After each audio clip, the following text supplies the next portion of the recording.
Saat itu jam 10 pagi tanggal 28 Maret 2007. Tepatnya di daerah Cipanas Puncak. Melaju sebuah sepeda motor menuju daerah Cianjur yang didoakan dua pemuda. Ya, itu saya dan teman saya. Kami rencananya akan melakukan photoshoot pre-wedding untuk saudara saya di sana.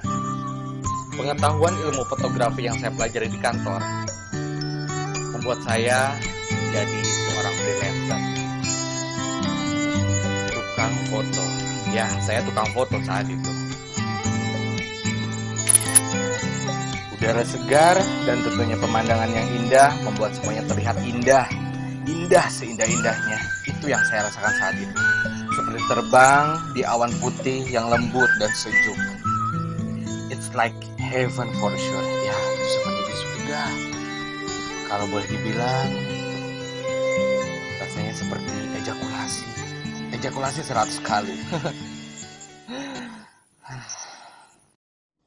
Tapi, maaf, saya harus akhiri ceritanya sekarang. Karena hanya sampai momen ini yang saya benar-benar ingat.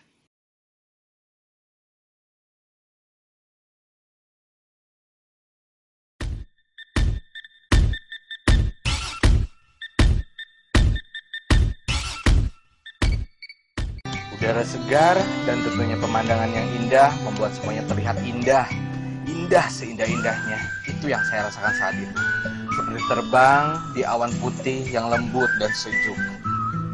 It's like heaven for sure. Ya, itu seperti di surga.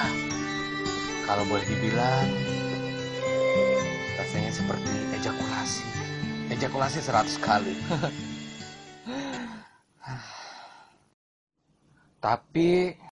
Tapi ternyata berbeda apa yang dilihat dan dirasakan teman saya itu.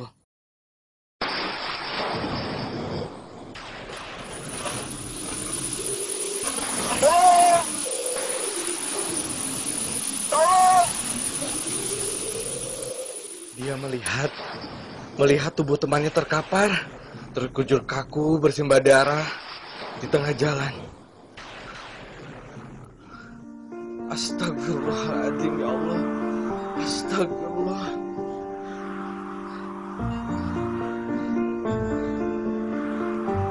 Mata dan otaknya, ya Allah. Kenapa mata, otaknya, kenapa berceceran seperti ini, ya Allah? No. Itu bukan mata dan otak si korban. Tapi peyem dan buah duku yang berserakan. It's funny moment yang terjadi di sana, I think. Tapi nggak mungkin juga sih saat itu mereka ketawa. Bayangkan saja jika kedua benda itu berada di tempat kejadian dan dilumuri darah. That's like eyes and brains pastinya. Ya, telah terjadi tabrakan antara pengendara motor dan truk pasir di sebuah tikungan tajam di puncak. Sampai bagian depan truk itu penyok. Karena kepala si korban nempel di situ. Korban itu adalah saya. Ya, saya yang kalian kenal.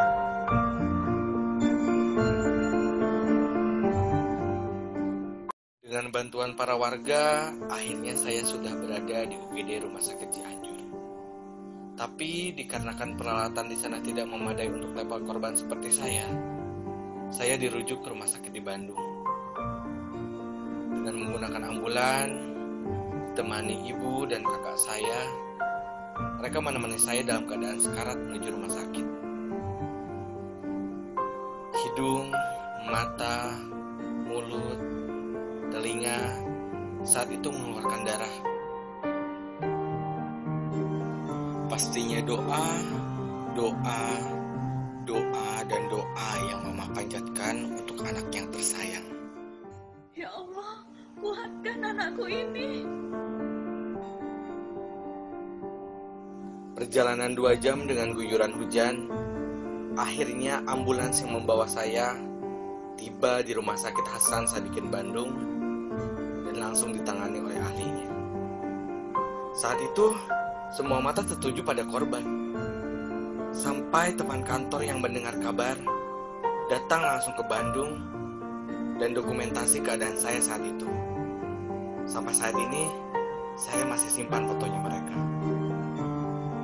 Yang saya rasakan dan ingat saat itu, seperti terbang di awan putih yang lembut dan sejuk. Pastinya sangat nikmat. Tidak tahu jelasnya itu apa dan di mana. Apakah itu surga? Wallahu a'lam bishawab. Dan Allah lebih mengetahui yang sebenar-benarnya. 10 hari telah berlalu. Tapi saya masih merasakan hal yang sama. Seperti terbang di awan putih yang lembut dan sejuk. Ya, 10 hari itu saya koma. Banyak hal yang terjadi pada saat 10 hari versi orang-orang yang melihat saya. Tapi saya tidak akan menceritakannya ke kalian. Itu terlalu sedih. Perlu kekuatan untuk saya menceritakannya. Tiba-tiba dia terbangun. Ya, dia sadar bahwa telah terjadi sesuatu yang buruk menimpanya. Dia tidak bisa bicara. Hanya terus menangis, membuat sekelilingnya ikut menangis.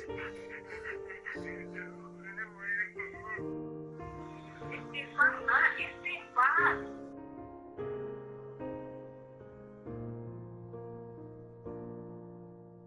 Saat itu, saya meraba wajah saya. Apa yang terjadi? Apa yang terjadi, Tuhan? Ya Rob. Ya, akibat kecelakaan itu, wajah saya hancur, tulang rahang saya patah.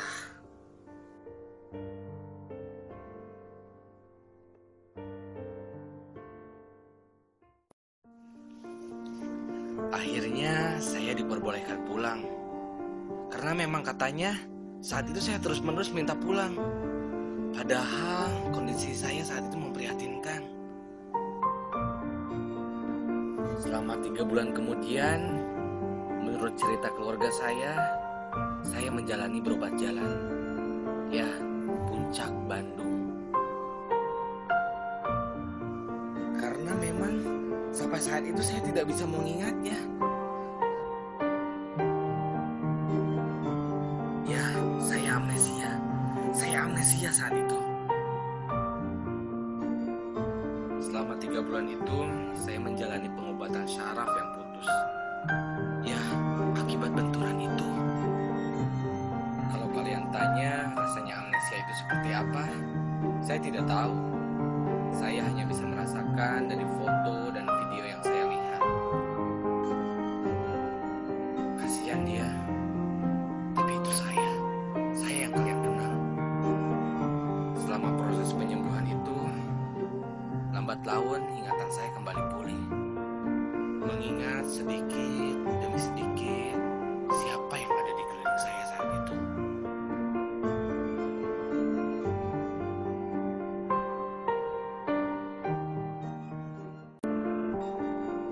Setelah proses penyembuhan dan pemulihan syaraf itu dianggap cukup, tindakan medis selanjutnya adalah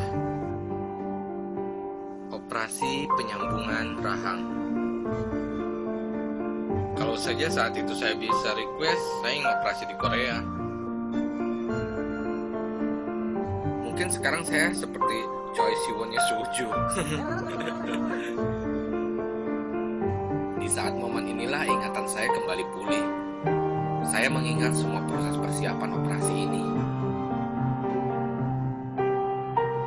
Bernafas and relax. Itu kata-kata terakhir yang saya dengar. Dan saya melihat tangan dokter memegang masker oksigen menuju hidung saya. Setelah itu, ya, saya kembali seperti melihat awan putih.